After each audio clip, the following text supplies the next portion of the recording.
যতদিন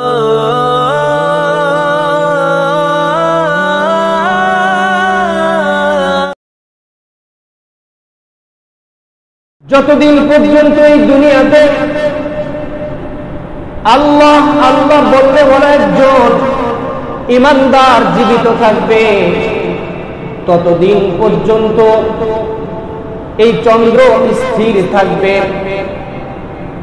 যতদিন পর্যন্ত আল্লাহ আল্লাহ বলতে বলা একজন মুমিন এই দুনিয়াতে জীবিত থাকবে, পৃথিবী যেভাবে চলছে সেভাবেই চলতে থাকবে।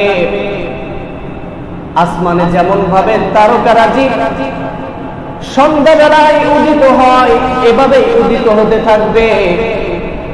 আল্লাহ রাব্বুল আলামিন সমস্ত পৃথিবী অসংখ্য অগণিত তার যে সৃষ্টি রয়েছে, এই সকল সৃষ্টিকে তিনি যেভাবে রিজিক দান করছেন সেভাবেই তিনি রিজিক দিয়ে যাবেন।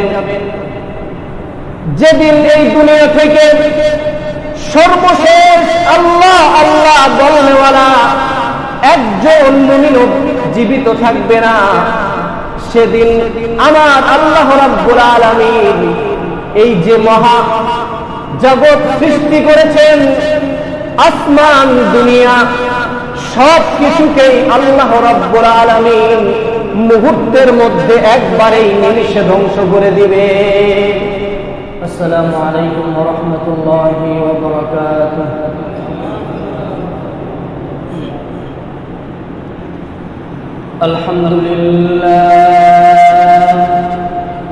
আলহামদুলিল্লাহ নাহমাদুহু ওয়া নাস্তাঈনুহু ওয়া নাস্তাগফিরুহু ওয়া নাউযু বিল্লাহি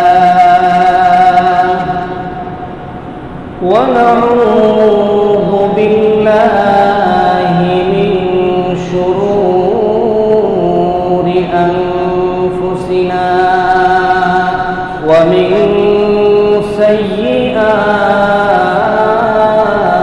أعمالنا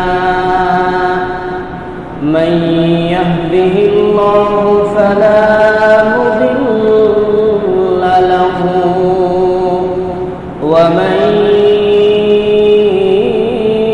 يضلله فلا هادي له ونشهد أن لا إله إلا الله الحي القيوم الذي لا تأخذه سنة ولا ونشهد أن سيدنا ومولانا محمدا عبده ورسوله الذي أرسله بالحق بشيرا ونذيرا وداعيا إلى الله بإذنه وسراجا منيرا. أما بعد فقد قال الله تبارك وتعالى في كلامه المجيد وفرقانه الحميد. أعوذ بالله من الشيطان الرجيم. بسم الله الرحمن الرحيم. آمن الرسول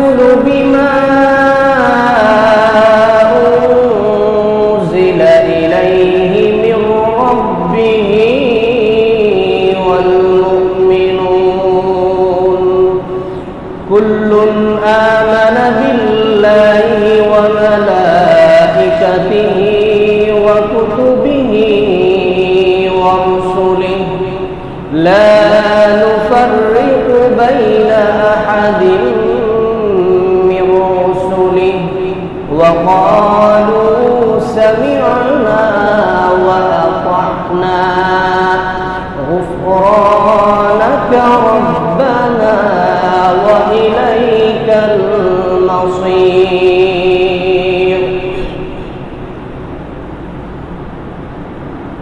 وقال رسول الله صلى الله عليه وسلم في الحديث الشريف ذاق طعم الإيمان من رضي بالله ربا وبالإسلام دينا وبمحمد رسولا. قال الله تعالى في شان حبيبه ومحبوبه مخبرا وآمرا إن الله وملائكته يصلون على النبي يا أيها الذين آمنوا صلوا عليه وسلموا تسليما. شكرا لله إبراهيم الكريم. اللهم صل على محمد وعلى آل محمد كما صليت على إبراهيم وعلى آل إبراهيم إنك حميد مجيد. الحمد لله. মহান আল্লাহ রব্বুল আলামিনের দরবারে লাখ কোটি শুকরিয়া যে মহান আল্লাহ রব্বুল আলামিন আমাকে এবং আপনাদেরকে দুনিয়াবী সমস্ত কাজ থেকে বিরত রেখে তার মহান হুকুম জুমার নামাজ আদায়ের জন্য সকলকে তার ঘর মসজিদে আসার তৌফিক দান করেছেন। এজন্য সকলেই দিল থেকে কালিমাতুশ শুকর আদায় করি আলহামদুলিল্লাহ। প্রিয় মুসল্লি ভাইরা, আমরা সকলেই জানি সম্পদ যতটা বেশি মূল্যবান হয় সেটার সংরক্ষণটাও ততটা মজবুত হতে হয়। যে সম্পদ মূল্যবান কম সেই সম্পদের সংরক্ষণ মানুষ তেমন গুরুত্বের সাথে করে না। আজকে আমি এমনই গুরুত্বপূর্ণ একটি মহা মূল্যবান সম্পদ নিয়ে আলোচনা করব, যে সম্পদের গুরুত্ব, যে সম্পদের মূল্য এই দুনিয়া এবং এই দুনিয়ার মধ্যে যা কিছু আছে তার থেকেও বেশি। এজন্য আলোচনাটি সবাই গুরুত্বের সাথে শ্রবণ করব। আমি আপনাদের সামনে পবিত্র কোরআনুল কারীম থেকে সূরাতুল বাকারার শেষ অংশের কিছু অংশ তেলাওয়াত করেছি এবং বিশ্বনবী মুহাম্মদ সাল্লাল্লাহু আলাইহি ওয়াসাল্লামের অসংখ্য অগণিত হাদিস থেকে একখানা হাদিসে কারিমা তেলাওয়াত করেছি। এই আয়াত এবং এই হাদিসকে সামনে রেখে ইনশাআল্লাহ আমি আমার আলোচনাটিকে করার চেষ্টা করব। আল্লাহ রাব্বুল আলামিন আমাকে যথাযথভাবে আলোচনাটি করার তৌফিক দান করুন। প্রিয় মুসল্লি ভাইরা, বর্তমান আমাদের সামনে নানামুখী ফিতনা আমাদের সামনে আসছে। কেউ ফিতনা মোকাবেলা করে টিকে থাকতে পারছে, আবার কেউ ফিতনা মোকাবেলা করতে পারছে না। রাসূল সাল্লাল্লাহু আলাইহি ওয়াসাল্লাম হাদিস শরীফের মধ্যে আগেই এই সকল ভবিষ্যৎবাণী করে গিয়েছেন এবং উম্মতে মুসলিমার সামনে এ সকল ফিতনা আসবে এটা রাসূল সাল্লাল্লাহু আলাইহি ওয়াসাল্লাম হাদিসের মাধ্যমে আমাদেরকে সতর্ক করে গিয়েছেন। রাসূল সাল্লাল্লাহু আলাইহি ওয়াসাল্লাম হাদিসের মধ্যে বলেছেন, আমার উম্মতের মধ্যে এমন একটি সময় আসবে যেই সময় আমার উম্মতের সবচেয়ে মহামূল্যবান যে সম্পদ ঈমান, এই ঈমানটি রাখা এত কঠিন হবে যে একটা জীবন্ত মানুষের হাতে জ্বলন্ত আগুন রাখাটা যেমন অসম্ভব, এত অসম্ভব হয়ে পড়বে আমার উম্মতের ঈমান নিয়ে দুনিয়াতে টিকে থাকা। তো আমাদের বর্তমান সময়টাও ঠিক সেই সময় চলবে। তো এজন্য আমাদেরকে ঈমান বিষয়ে বেশি বেশি আলোচনা শুনতে হবে। কোন কোন কাজের দ্বারা ঈমান হরণ হয়ে যায়, ঈমান ভেঙে যায়, আর কি কি কাজ করলে আমি ঈমানের উপরে অটল থাকতে পারবো, ইনশাআল্লাহ ধারাবাহিকভাবে ঈমানের উপরে আলোচনা চলবে। তো এই ঈমান এটা আল্লাহ রাব্বুল আলামিনের নিকট কত বেশি প্রিয় এবং কেমন মূল্যবান এ সম্পর্কে আমরা হাদিস থেকে দুটি দৃষ্টান্ত শুনব। প্রথম আমরা শুনব যে আল্লাহ তাআলার কাছে এই ঈমানের মূল্যটা কেমন, ঈমানদারকে আল্লাহ তাআলা কত বেশি ভালোবাসে, তার কাছে এই ঈমানটা কত বেশি প্রিয়। এই দুটি দৃষ্টান্ত থেকে এটার মূল্য বুঝে এই মহা সম্পদকে কিভাবে সংরক্ষণ করা যায়, এজন্য সবসময় আমাদেরকে চেষ্টা চালাতে হবে। রাসূল সাল্লাল্লাহু আলাইহি ওয়াসাল্লাম হাদিসের মধ্যে বলেন,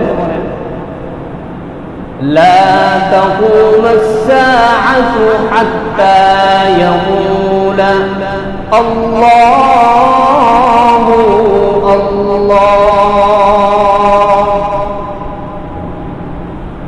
রাসূল সাল্লাল্লাহু আলাইহি ওয়াসাল্লাম হাদিস শরীফের মধ্যে বলেন, যতদিন পর্যন্ত এই দুনিয়াতে আল্লাহ আল্লাহ বলনেওয়ালা একজন মুমিন জীবিত থাকবে, ততদিন পর্যন্ত এই সূর্য যেমন ভাবে আলো দিয়ে যাচ্ছে তেমনই ভাবে আলো দিতে থাকবে।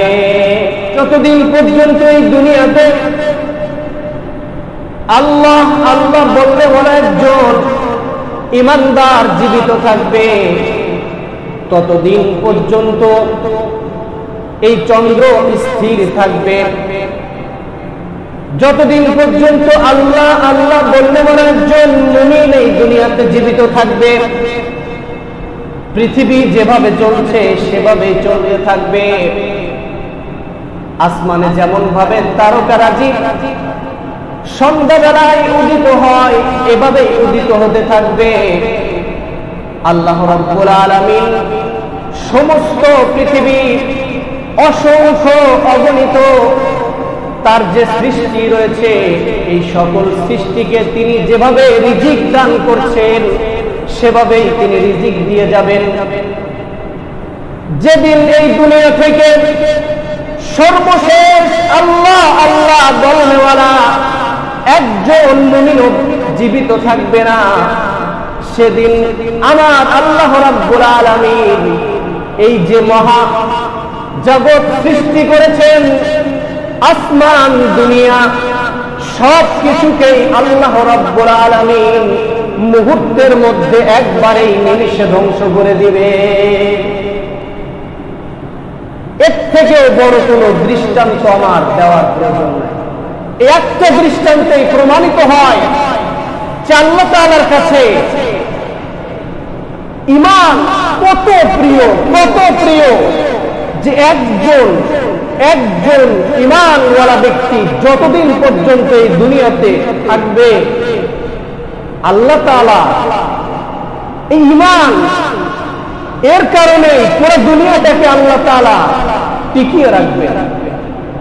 যখনই এই ধরনের মানুষ দুনিয়াতে থাকবে না, আল্লাহ তাআলা নিমিষেই দুনিয়াকে ধ্বংস করে দিবে। কত প্রিয় আল্লাহ তাআলার কাছে। অথচ আজকে বাংলাদেশের বিভিন্ন জায়গাতে খ্রিস্টানেরা তারা তাদের ধর্মকে প্রচার করছে বিভিন্নভাবে, প্রচার করে সরল মনা মুসলমানদেরকে খ্রিস্টান বানাচ্ছে। আফসোস, বাংলাদেশে এরকম ঘটনা ঘটেছে, একবারে 50টা পরিবার মাত্র 5,000 টাকার বিনিময়ে সবাই নিজের ঈমানকে বিক্রি করে দিয়েছে।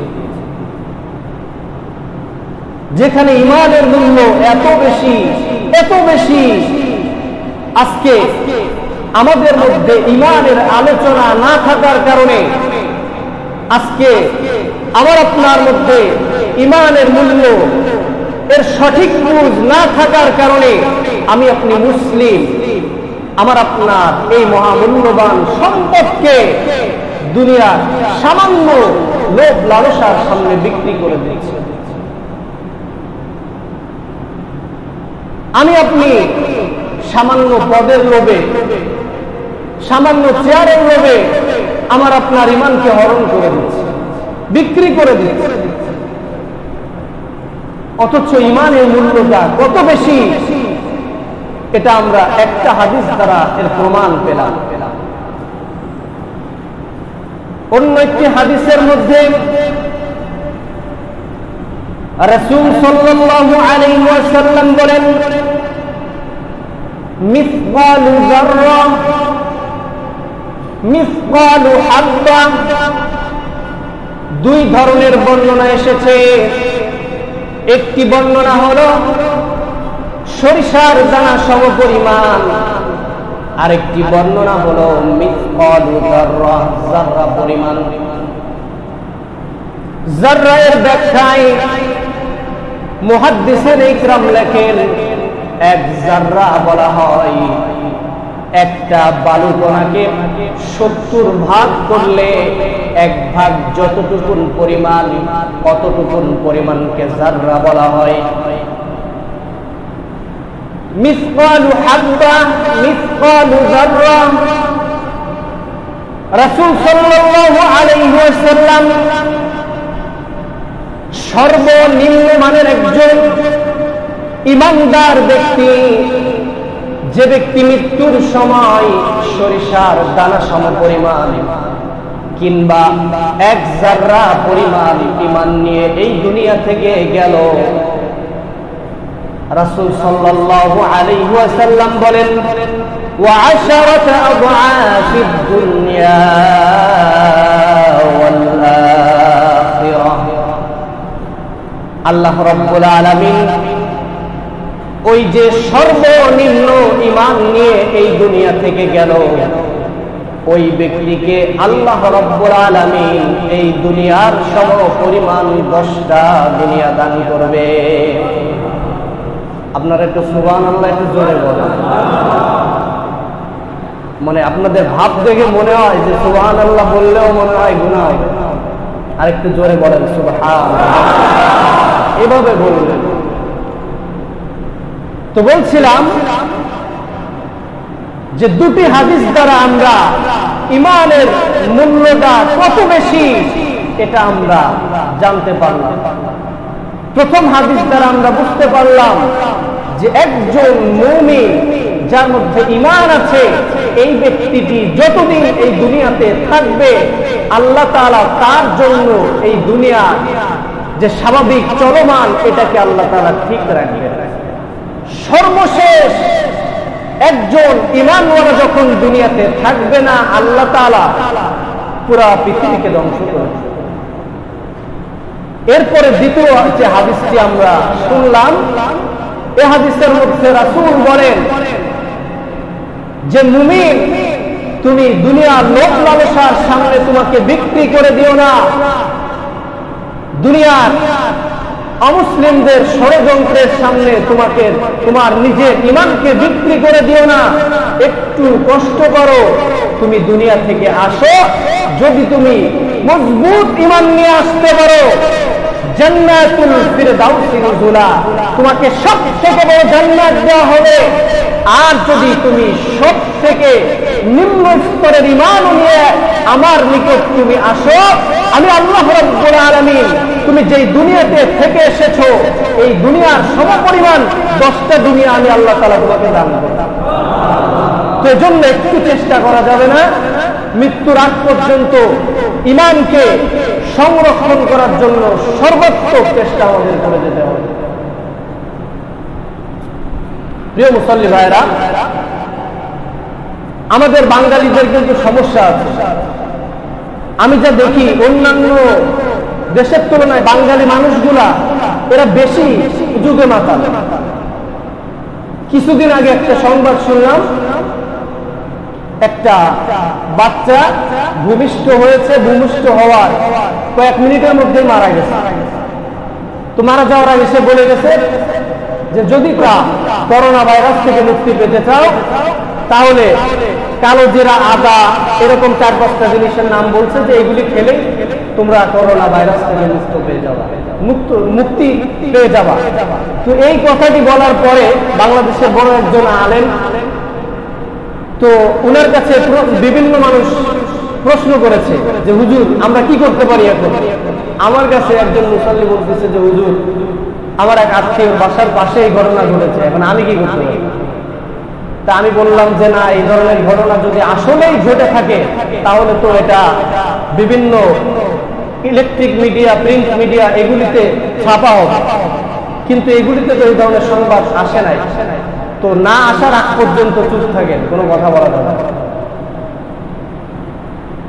তো এটা ফেসবুকে পোস্ট করার পরে কেউ বলছে যে ঘটনা ঘটেছে খুলনা, কেউ বলেছে চট্টগ্রাম, কেউ বলে ঢাকা, কেউ বলে অমুক জায়গা। এখন ব্যাপার হচ্ছে তাহলে এই সন্তানের পিতাকে যদি আসলে এই ধরনের ঘটনা ঘটত তাহলে তার পিতা অথবা তার আত্মীয়দের মধ্যে কেউ ভিডিও, এখন দুনিয়া তো অনেক সহজ, ভিডিও সাক্ষাৎকারের মাধ্যমে বলে দিত যে না এই ঘটনা আসলে অমুক জায়গা ঘটেছে।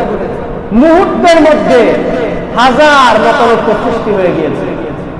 তো আমাদের বাংলাদেশের অবস্থা হচ্ছে কোন একটা জিনিস শুধু উঠতে পারে যে কি, একবার শুনলাম যে বাঁশ গাছের ভিতর থেকে পানি বেরোচ্ছে, এই পানি যদি মানুষ খায় যে কোনো রোগের জন্য এটা নিয়োগ করে খেলেই বাস রোগ শেষ, বাঁশ কাটা শুরু হয়ে গেল, কোনো ঝাড়ে বাঁশ থাকে না। তো মানে আমাদের বাঙালিদের অবস্থা হলো কোন একটা জিনিস শুনতে দেরি আছে, ওটার উপরে আমল করতে দেরি নাই। এটা বাস্তবতা আছে কি নাই এটা দেখার দরকার নেই। কিছুদিন আগে গেল কোরআনের মধ্যে চুল পাওয়া যাচ্ছে, রাসূলের চুল পাওয়া যাচ্ছে। মানুষ তো কোরআন শরীফ যখন তেলাওয়াত করে দেখা যায় 2-1টা চুল এমনি পাওয়া যাইতেই পারে।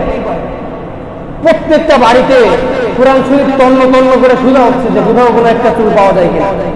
এরকম বিভিন্ন ধরনের মানে নির্বুদ্ধিতার যে কাজগুলো রয়েছে আমাদের বাংলাদেশে, এই সমস্ত কাজগুলি হয়ে থাকে আর আমরা সহজেই এই সমস্ত ভাবে পা দিয়ে থাকি।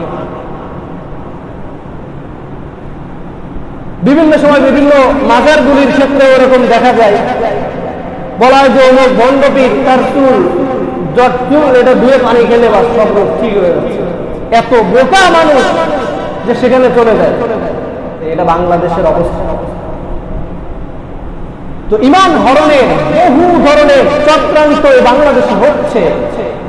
খ্রিস্ট শক্তি তারা পুরা দুনিয়াব্যাপী মুসলমানদের ঈমানকে কি করে হরণ করা যায় এই চেষ্টা তারা চালিয়ে যাচ্ছে। কারণ তারা জানে যে মুসলমানের এই মহামূল্যবান সম্পত্তি যদি আমরা ধ্বংস করতে পারি আর কিচ্ছু দরকার নাই, সমস্ত দুনিয়া আমরা বিজয় করতে পারব। তো এই জন্য যে কোনো সংবাদে কান দেওয়া যাবে, যে কোনো বিষয় এর সমাধান সর্বপ্রথম নিজে কোনো জিনিস সমাধানের জন্য সিদ্ধান্ত গ্রহণ করব না, ভালো কোনো আলেমের কাছে যে আগে বিষয়টি তদন্ত করার চেষ্টা করব। তো বলছিলাম ঈমান হচ্ছে মহামূল্যবান সম্পদ। মহামূল্যবান সম্পদকে সংরক্ষণ করতে হলে সেভাবেই সিকিউরিটি দিয়ে রাখতে হবে সবসময়।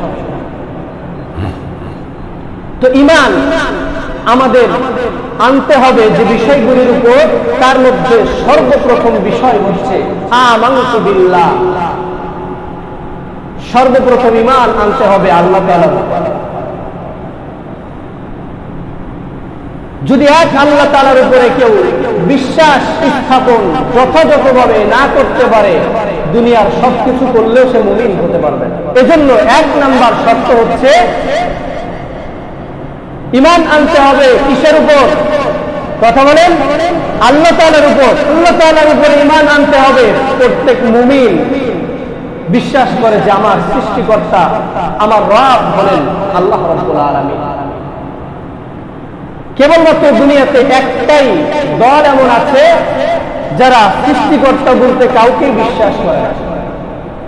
আমরা এখানে যারা আছি, আমরা সকলেই নিঃসন্দেহে আল্লাহ তাআলাকে বিশ্বাস করি। আমরা আবারও একটু ব্যাখ্যা সাপেক্ষে বিস্তারিতভাবে আলোচনাগুলি করব, এজন্য যেন আমাদের যে ঈমান রয়েছে এই ঈমানটা আরো বেশি মজবুত হয়। তো যারা বলে স্রষ্টা বলতে কিছু নাই, আসলে কি তাদের কথার কোনো ভিত্তি আছে? কথা বলেন, নাই।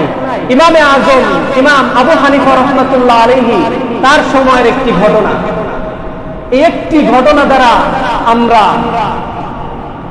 প্রাথমিক পর্যায়ে এ সিদ্ধান্তে উপনীত হতে পারবো যে এই দুনিয়ার একজন সৃষ্টিকর্তা আছেন।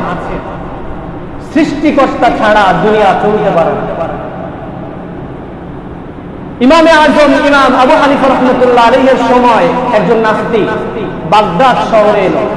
এসে সে সমস্ত মুসলমানদের সামনে বিভিন্ন ধরনের যুক্তিতর্ক পেশ করতে শুরু করলো যে এই দুনিয়ার কোনো সৃষ্টিকর্তা নাই, এই দুনিয়া নিজে নিজেই সৃষ্টি হয়েছে। তৎকালীন দুনিয়ার সর্বশ্রেষ্ঠ বুদ্ধিজীবী, সর্বশ্রেষ্ঠ আলেম ছিলেন ইমামে আজম ইমাম আবু হানিফা রাহমাতুল্লাহ আলাইহি। তো বাগদাদের মুসলমানেরা তার কাছে চলে গেল, যে বলল যে এরকম একজন নাস্তিক এসেছে, সে আমাদের ঈমানকে নষ্ট করার জন্য বিভিন্ন ধরনের চক্রান্ত করছে।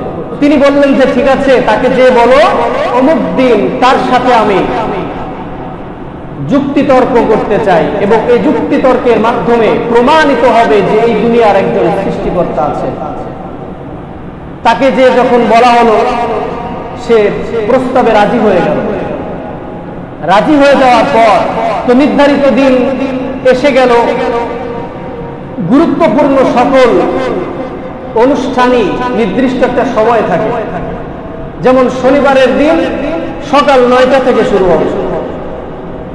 তো সেটাও ওরকম নির্দিষ্ট একটি সীমা দেওয়া হয়েছিল যে অমুক সময় থেকে শুরু হবে। তো সেই সময় হয়ে গেল, কিন্তু ইমামে আজম ইমাম আবু হানিফা রাহমাতুল্লাহ আলাইহি তিনি আসেন না। সেই সময় পার হয়ে যাবার কিছু সময় পরে ইমামে আজম ইমাম আবু হানিফা রাহমাতুল্লাহ আলাইহি তিনি ধীরে ধীরে আসছে। নাস্তিক আরো সুযোগ পেয়ে গেল।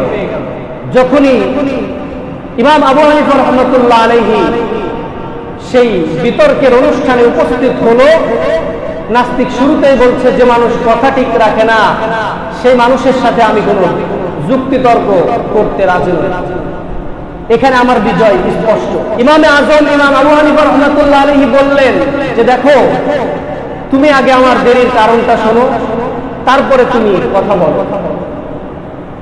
তখন বললো যে ঠিক আছে, তুমি তোমার যুক্তি পেশ করো। ইমামে আজম ইমাম আবু হানিফা রাহমাতুল্লাহ আলাইহি তিনি বলেন যে আমি যখন বাড়ি থেকে বের হলাম, বের হয়ে কিছু দূরে আসলাম, এসে দেখি যে একটা নদী, তো এই নদীটা যে আমি পার হব, পার হওয়ার মতো কোনো ধরনের কোনো বাহন আমার নিকট ছিল না। তো আমি অপেক্ষা করতে থাকলাম কি করে পার হওয়া যায়। কিছু সময় অপেক্ষা করার পর দেখি আমার পাশে বিশাল একটি গাছটি অটোমেটিক স্বয়ংক্রিয়ভাবে নিজে নিজেই কেটে গেল, কেটে সাইজ হয়ে তক্তা হয়ে গেল। তো আমি খুব গভীর দৃষ্টিতে লক্ষ্য করছি যে কি হয়। এরপরে দেখলাম যে নিজে নিজেই নৌকা হয়ে গেল, নিজে নিজেই নৌকা হয়ে নদীতে নেমে গেল। আমি দ্রুত নৌকার উপরে চড়ে বসলাম, নৌকা আমাকে নিজে নিজেই নদী পার করে দিল। এই ঘটনা যেই বলল, বলার সাথে সাথে নাস্তিকেরা হাসাহাসি শুরু করে দিল যে এটা কিভাবে সম্ভব। এরকম একজন বোকা মানুষের সাথে আমরা বিতর্ক করব, কিভাবে সম্ভব? মানুষ কতটা পাগল হলে এই ধরনের কথাবার্তা বলতে পারে। যখনই এই কথা বলল, বলার সঙ্গে সঙ্গে ইমামে আজম ইমাম আবু হানিফা রাহমাতুল্লাহ আলাইহি সুযোগ পেয়ে গেলেন। সঙ্গে সঙ্গে তিনি বললেন, হে নাস্তিক, আমি ভালো করে জানি এই বাগদাদ শহরে তুমি এসেছো মুসলমানের ঈমানকে হরণ করার জন্য।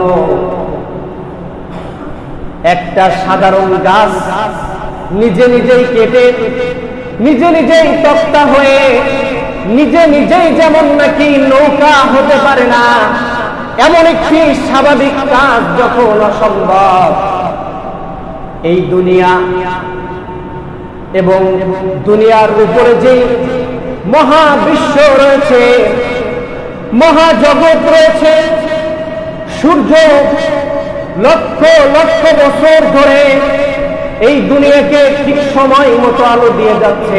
পাহাড় পর্বত নদী নালা সবকিছু হাজার হাজার বছর ধরে নিজ নিজ জায়গাতে স্থির রয়েছে। নদী ঠিক সময় জোয়ার দিচ্ছে, ঠিক সময় ভাটা দিচ্ছে।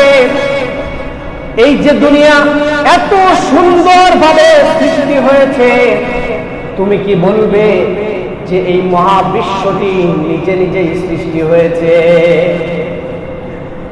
যখনই এই কথা বলল, সাথে সাথে নিশ্চুপ হয়ে গেল, তার মুখে আর কোনো উত্তর রইল না। তখন তিনি বললেন যে এটা যেমন হওয়া অসম্ভব, এই দুনিয়ার সবকিছু এমনি এমনি হওয়া অসম্ভব, নিশ্চয় এর একজন সৃষ্টিকর্তা রয়েছে, আর সেই সৃষ্টিকর্তা হলেন মহান আল্লাহ রাব্বুল আলামিন। তো এজন্য আল্লাহ তাআলার অসংখ্য অগণিত পরিচয় রয়েছে। রাসূল সাল্লাল্লাহু আলাইহি ওয়াসাল্লাম হাদিসের মধ্যে বলেছেন, তাফাক্কারু ফি খালকিল্লাহ ওয়ালা তাফাক্কারু ফিল্লাহ। তোমরা আল্লাহ তাআলার সৃষ্টিকে নিয়ে গবেষণা করো। যদি আল্লাহর সৃষ্টিকে নিয়ে গবেষণা করতে পারো, এই আল্লাহর সৃষ্টির মধ্যে তুমি আল্লাহ তাআলাকে খুঁজে পাবে। আজকে দেখেন, বিজ্ঞানী শত শত বছর ধরে গবেষণা করেছে, শত শত বছর গবেষণা করে এরপরে তারা বেতার সৃষ্টি করতে সক্ষম হয়েছে।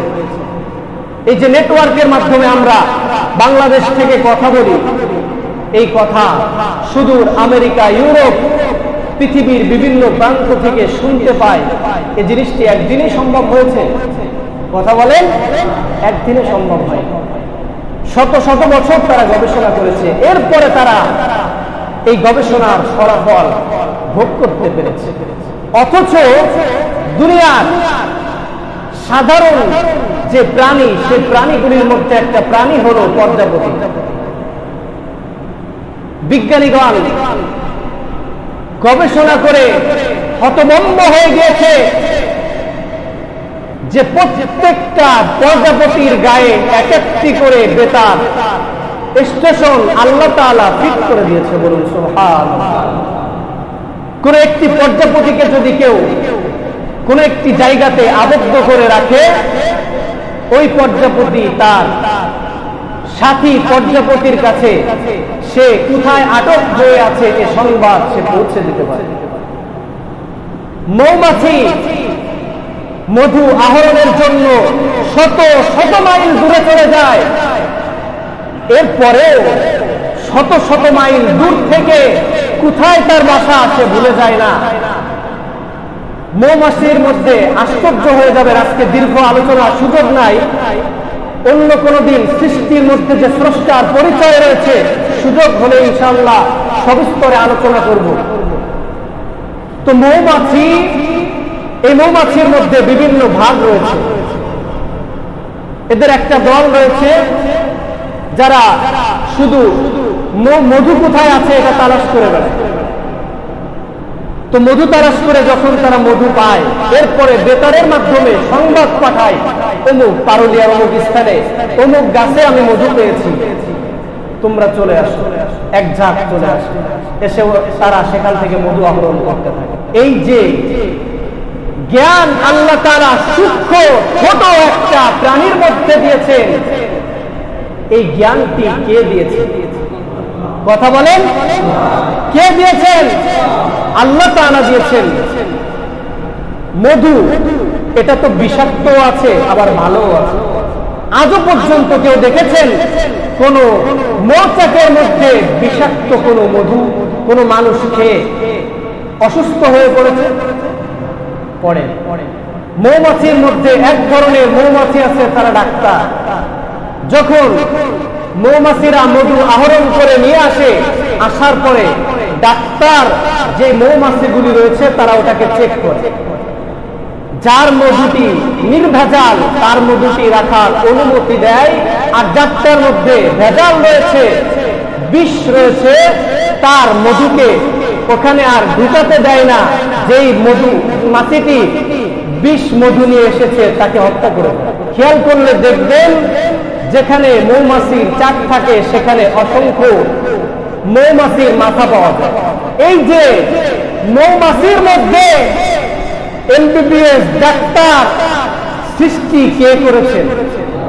আজকে মানুষ শত শত বছর ধরে পড়াশোনা করে গবেষণা করে মানুষ আজকে ডাক্তার হচ্ছে, অথচ এই জ্ঞান আল্লাহ তাআলা সাধারণ একটা প্রাণীর মধ্যে দিয়ে দিয়েছে। এই জ্ঞানটা যিনি দিয়েছেন তিনি হলেন রব। সুতরাং স্রষ্টা একজন আছেন, তিনি হচ্ছেন আল্লাহ। আমরা দুনিয়ার সব থেকে নির্ভেজাল, সব থেকে সত্য, মহাসত্য গ্রন্থ যেটা মহাগ্রন্থ আল কোরআন, যে কোরআন লিপিবদ্ধ হওয়ার পর থেকে শত শত বছরের ইতিহাসে আজও পর্যন্ত দুনিয়ার কোন মানুষ যার মধ্যে ভুল ধরা তো দূরে থাক, যার একটা অক্ষর একটা নুক্তার মধ্যে পর্যন্ত ভুল ধরতে সক্ষম হয়নি, সেটার মধ্যে আল্লাহ তাআলা মানুষকে কি জন্য সৃষ্টি করেছেন এবং মানুষকে কি দিয়ে সৃষ্টি করেছেন, কেন সৃষ্টি করেছেন এটা জেনে নেব। প্রথম আমরা তো জানলাম যে এই দুনিয়ার একজন স্রষ্টা আছে, এ সম্পর্কে কারোর কোনো সন্দেহ আছে? আগেই ছিল না, কিন্তু আমি বলেই নিচ্ছি যে আমাদের কারোর এক আল্লাহর উপরে বিশ্বাসের ক্ষেত্রে কোনো ঘাটতি নাই, কিন্তু আলোচনা হচ্ছে এজন্য যে যতটুকুন বিশ্বাস আছে এতটুকুন বিশ্বাসের উপরে আরো বিশ্বাসকে দৃঢ় কিভাবে করা যায়, এজন্যই আলোচনা। তো আমরা সর্বপ্রথম জানলাম যে দুনিয়ার একজন স্রষ্টা আছে। তো এই দুনিয়ার যিনি স্রষ্টা, তিনি সর্বশেষ যে গ্রন্থটি নাজিল করেছেন সেই গ্রন্থটির নাম হচ্ছে মহাগ্রন্থ আল কোরআন। আল্লাহ রাব্বুল আলামিন বলেন, ইন্না নাহনু নাযালনা যিকরা ওয়া ইন্না লাহু লাহাফিজুন। আল্লাহ রাব্বুল আলামিন বলেন যে কোরআন আমি নাজিল করেছি এবং এই কোরআনকে আমি সংরক্ষণ করব। এবার এই কোরআন মানুষ সৃষ্টি সম্পর্কে কি বলে, যেহেতু এটা সত্য ধর্মগ্রন্থ, এটা থেকে আমরা জানব। সূরা ৩ এর মধ্যে আল্লাহ রাব্বুল আলামিন বলেন, লাকাদ খালাকনাল ইনসানা ফি আহসানি তাকওয়িম। আমি মানুষকে সৃষ্টি করেছি সুন্দরতম আকৃতিতে। এরপরে আল্লাহ তাআলা বলছেন যে এই মানুষকে আমি সৃষ্টি করেছি কি থেকে? আল্লাহ তাআলা বলেন, খালাকাল ইনসানা মিন নুতফা। আমরা ধারাবাহিকভাবে কিন্তু এটা জানছি যে বর্তমান দুনিয়ার বিজ্ঞান তারা যেভাবে মানুষ সৃষ্টি তথ্য দিয়েছেন সেই তথ্যের সাথে কোরআনের তথ্যের মিল আছে কিনা কোন ধরনের কোনো সংশয় রাখা যাবে না। কেউ যেন আমাদেরকে কোন ধরনের বিভ্রান্তির মধ্যে ফেলতে না পারে। বিজ্ঞান বলে যে মানুষের সৃষ্টি হচ্ছে বীর্য থেকে, কোরআন কি বলেছে? কোরআন সে কথাই বলেছে যে খলাকাল ইনসানা মিন নুতফা, মানুষকে সৃষ্টি করা হয়েছে নুতফা থেকে। নুতফা এর অর্থ হচ্ছে বীর্য। এরপরে মানুষ সৃষ্টির ধারাবাহিকতাটা কি, কিভাবে আল্লাহ তাআলা সৃষ্টি করলেন? একবারে কি সৃষ্টি করেছেন নাকি আস্তে আস্তে পর্যায়ক্রমে ধারাবাহিকভাবে সৃষ্টি করেছেন? সূরাতুল মুমিনুনের মধ্যে আল্লাহ রাব্বুল আলামিন বড় সুন্দর করে আলোচনা করেছেন। আল্লাহ রাব্বুল আলামিন বলেন, সুম্মা খালাকনান নুতফাতা আলাকাতান ফাখালাকনাল আলাকাতা মুদগাতান ফাখালাকনাল মুদগাতা ইযামান ফাকাসাওনাল ইযামা লাহমা। আল্লাহ রাব্বুল আলামিন বলেন, আমি আল্লাহ রাব্বুল আলামিন খলাকনান নুতফা, আমি আল্লাহ তাআলা সৃষ্টি করেছি নুতফা থেকে। ফাখালাকনাল আলাকাতা মুদগা, নুতফা থেকে আমি আল্লাহ রাব্বুল আলামিন মানুষকে আলাকায় রূপান্তরিত করি, আলাকা থেকে মুদগাতে রূপান্তরিত করি।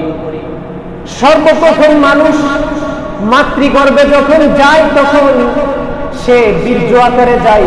বীর্য আকারে যাওয়ার পরে আল্লাহ রাব্বুল আলামিন বীর্যকে জমাট রক্তে রূপান্তরিত করেন। জমাট রক্ত থেকে আল্লাহ রাব্বুল আলামিন মুদগা অর্থাৎ মাংস পিণ্ডে রূপান্তরিত করে। মাংস পিণ্ডে যখন মানুষের হয় মাতৃগর্ভে, মাংস পিণ্ড হওয়ার পরে মুদগাতা ইযামান ফাকাসাওনাল ইযামা লাহমা। আল্লাহ তাআলা বলছেন, যখন মানুষের শরীর হয়ে যায় অর্থাৎ গোশত হয়ে যায়, গোশত হয়ে গেলে গোশতের মধ্যে আমি আল্লাহ রাব্বুল আলামিন হাড্ডি দিয়ে থাকি। হাড্ডি দিয়ে পর্যায়ক্রমে আমি আল্লাহ রাব্বুল আলামিন মাংস পিণ্ডের উপরে সুন্দরভাবে ইযামান ফাকাসাওনাল ইযামা লাহমা, সুন্দর চামড়ায় আবৃত করে আমি আল্লাহ রাব্বুল আলামিন এক সময় তার মধ্যে রূহকে ফুঁকে দিয়ে জীবন দিয়ে নির্দিষ্ট সময়ে পরিপূর্ণ একটি মানুষ বানিয়ে আমি আল্লাহ রাব্বুল আলামিন তাকে দুনিয়াতে বের করে দিই। আর বিজ্ঞানের সাথে মহাগ্রন্থ আল কোরআনুল কারীমের ন্যূনতম কোনো একটু এদিক ওদিক নাই। সুতরাং আমরা যা জানলাম, আল্লাহ রাব্বুল আলামিন তিনি যে সত্য, তিনি যে সত্য স্রষ্টা, তিনি যে আমাদেরকে সৃষ্টি করেছেন এ ব্যাপারে কোন ধরনের কোনো সন্দেহ নাই। আল্লাহ রাব্বুল আলামিন আমাদের সকলকে যে আলোচনাটি শুনলাম, আলোচনাটি বুঝে শুনে আমল করার তৌফিক দান করুন। ওয়া আখিরু দাওয়ানা